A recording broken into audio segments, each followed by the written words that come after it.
Hey guys, it's Ryan here with HobbiesofaMan once again, and today we are doing our Ramble video. Now, if you guys keep up with the channel and know how it kind of works, usually the Ramble video is the second video on the channel of the month, right? But this month I had family over for that first week, so I didn't have time to record anything that wasn't already pre-recorded. So I didn't have one, but now I kind of have a few topics that I want to discuss, and they're all kind of tied together. And it's another one of these more like unhappy kind of videos, I guess. It kind of goes along with the two other Ramble videos I've done on the channel so far about missed opportunities and hobbies and YouTube oddities, right? So this is kind of in the same vein, although it's not really sad. I don't feel sad about anything or like upset or depressed or anything. I don't think this is like a happy-go-lucky or like positive or exciting video. This is more of a, like, this is kind of the facts and, this is what I'm going to do to solve this, right? So, yeah, I want to talk about YouTube and kind of the oddities of it and why I do it and stuff like that. And I think I've already done this in one of those previous videos that I mentioned, but I want to kind of go over it again before I kind of get into what it is that I want to do now, right? So, I started YouTube right before the pandemic started. I think the week before, or the week right when we were about to leave for spring break during the pandemic, like the first time, when spring break got extended for 2 weeks and then it turned into like 3 years of of living at home, right? I started the channel back then. I started it as a overall YouTube channel. It's supposed to be about every hobby that I have, and so far it has been, and it will continue to be so, right? But I have kind of noticed that I really enjoy doing YouTube. I think it's really fun and enjoyable and interesting, and it is a bit repetitive, right? But that repetitiveness, or that kind of like monotony of like doing this one thing and then this other thing and then this other thing, all in the same order, is relaxing to me. That helps me, right? That there is a certain level of like positive feeling or release that I get from doing something so organized and so like direct, right? This kind of pipeline or through line or whatever you want to call it of the process of making a video, which is read something, then write something about it, then record it, then edit it, then prepare the thumbnail, then make the upload screen, then release it. Like that set of 8 to 9 steps or whatever, however long it takes, is very relaxing and enjoyable to me, right? It makes me quite happy to do it. But there's kind of a secondary and tertiary aspect to YouTube, which is views and community, right? And I have succeeded in making my community valuable and big and meaningful. There's 1,250 of you that think what I say is interesting at some level or at some point or in some way, and I appreciate that. Thank you very much. But at the same time, and I mentioned this before, part of the fun of YouTube is seeing that number go up, right? And preferably for it to go up fast. And the thing is that over 4 years, I've only grown up to 1,250 people. And compared to other people in the same genre that came up with me at the same time, that feels like very little, right? And so it's not like a success thing or an ego thing. It's more like having more subscribers is part of the fun. It helps me achieve all of my other goals much more readily. And so it's enjoyable, right? And also the fact that if I get to a certain level of subscribers, plus a certain level of hours watched, that also gives me the opportunity to get a kickback from the effort that I put into this, right? And so it's not really like a money thing. I don't really care about making money. I think that if you get into YouTube to make money, you're more likely to fail than you are not, right? Because money is a great motivator and a really meaningful kind of aspect to life, obviously, because we need it to live, but it is not a sole motivator for the vast majority of people. It's not really the sole motivator for me. I don't really care too much, right? But that's because I grew up in a position where I can say that money is not important, right? It's not important, right? Compared to a lot of other people. So I kind of understand that my kind of viewpoint is maybe a bit skewed. And so I don't do YouTube for money. However, if I do something for as long as I've been doing this. And I will continue to do it because I want to, right? But I get to the point where I'll also get some money out of it. That would be awesome. That would be really helpful. And it would even increase my enjoyment of this thing that I do even more, right? However, because of the way that I structure my channel, which is throw everything on, regardless of timing or situation or whatever, just make sure that you always have a video out at some point. It makes it really difficult for YouTube to categorize my channel as far as I understand it. I'm not really into SEO or stuff like that. I understand the concepts behind it, but I'm not really 100% sure about everything. But my understanding is that if you're a YouTuber and you want to grow, you have to nicheify yourself as much as possible. And the thing is that is not really the concept of this channel. I'm not about only discussing one thing. I don't want to do that. It sounds immensely boring. And I am not someone that can hyperfixate enough for a long enough period of time to do something like that, right? Like I can't make a YouTube channel that lasts 10 years about Naruto, because I love Naruto, but I don't like it that much, right? And I don't think I like anything that much, right?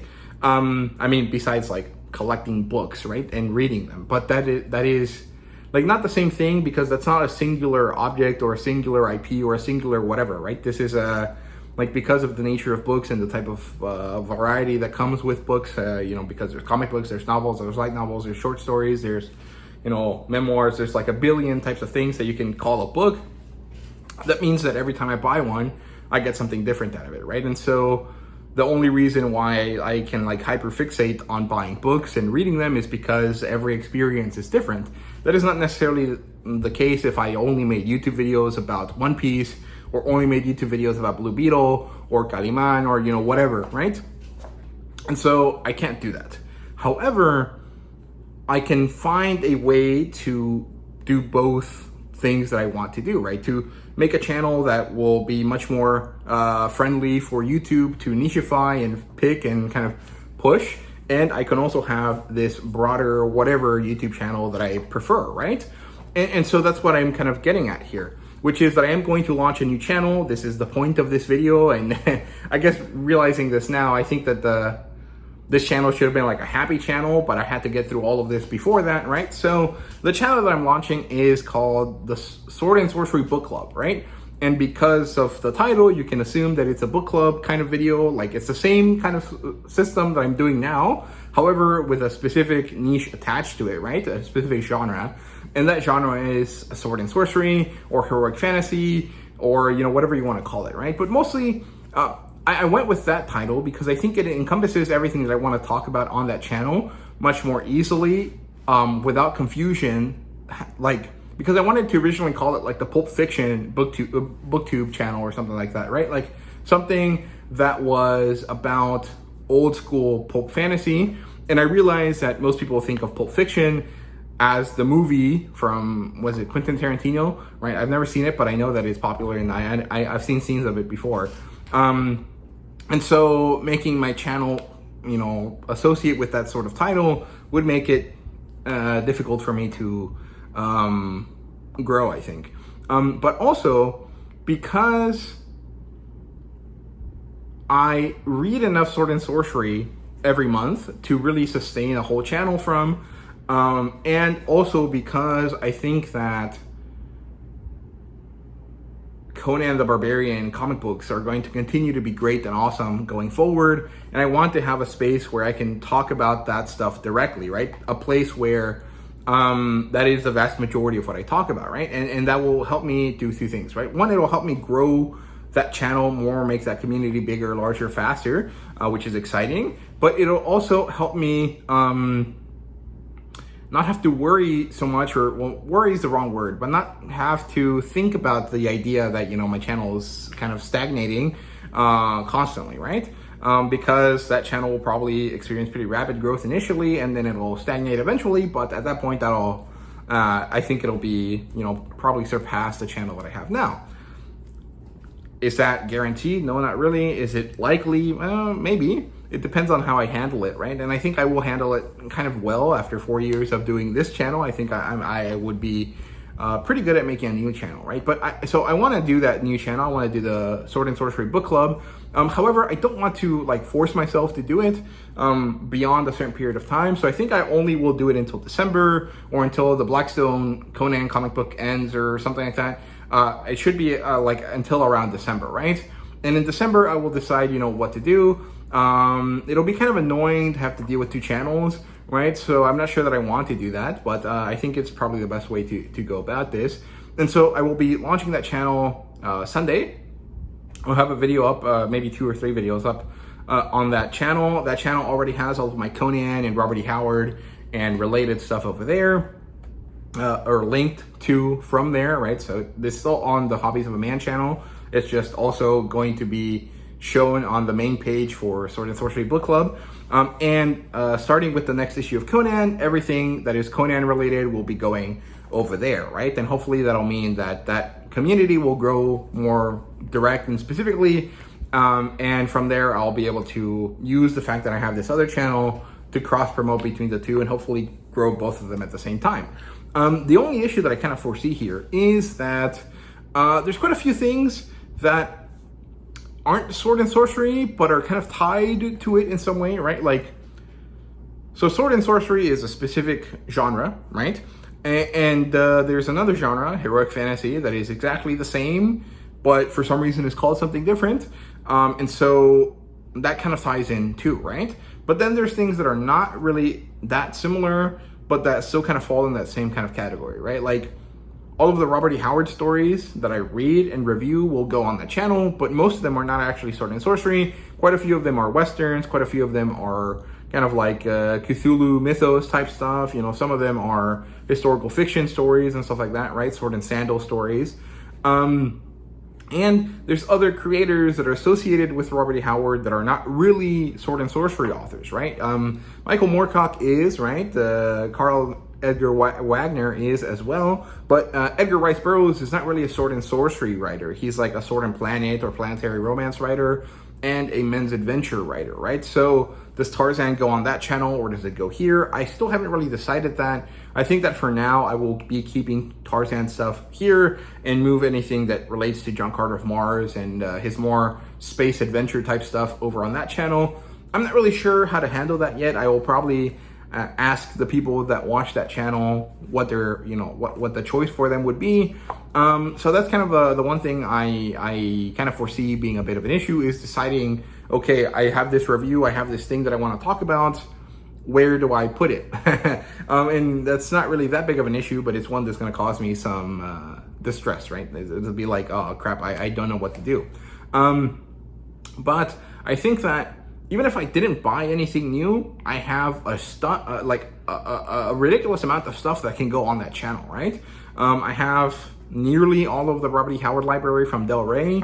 I have like 7 different sword and sorcery anthologies and different short stories and stuff like that. I have a few digital stuff. I have some new contemporary sword and sorcery books, right? I have Howard Andrew Jones books. I have some comic books and stuff like that, and comic books come out at a really regular schedule, so I don't think I'll ever run out of content for that. It's more like maybe I'll get burnt out of that, right? But at the same time, I can minimize the output on that channel to just 1 comic book every month, maybe 2, and that will sustain that channel for however long I feel like doing it, right? So that will not be that difficult. It'll also help me for this channel where I kind of just saturate the channel. And sometimes I end up having like 2 weeks of backlog of videos, and it like feels annoying because by the time I release that video, I won't even remember what I was talking about in the video. And so that kind of feels annoying, right? So splitting up across 2 channels probably will help with that. But I do foresee some issues with understanding where to put stuff, right? So hopefully I'll get over that eventually, right? So that's kind of what this video was about. Just kind of talking about why I decided to open a second channel, releasing the idea that I am going to put a new channel. So if you're interested in sword and sorcery stuff and you're interested in basically only Western comic books and novels and stuff that are in that kind of genre, go over there. Feel free to, unsubscribe from here and just move over to that one. whatever works for you guys is fine. I will still talk about sword and sorcery on this channel. I do have some interesting videos that I have planned that aren't really just about sword and sorcery. It's more about the connection between sword and sorcery and manga, right? And how to get from one to the other and stuff like that, right? So I want to talk about that, but I think that that fits better here than on that Western sword and sorcery channel, right? So yeah, beyond that, I do have this kind of reading event challenge thing planned that I will kind of properly release, I think on Sunday on that channel. So hopefully you guys will subscribe to it. If you're not interested, don't feel like you have to, or, you know, do anything like that. Just let me know that you want me to be successful, but you don't feel like that's for you, right? So yeah, so that's it for this ramble. I don't know, that was a weird way to end it, but it is what it is. So yeah, let me know what you guys thought. What do you guys think about how I feel about YouTube? What do you guys think about your own reading habits and how you kind of want to go about, you know, your reading hobby, right? Because this is intricately tied to my reading hobby, even if it's not necessarily all that related, right? Like video making is not related to books at all, but I make it related by just what I talk about, right? So yeah, let me know down below. Thank you guys so much for watching, and see you guys later.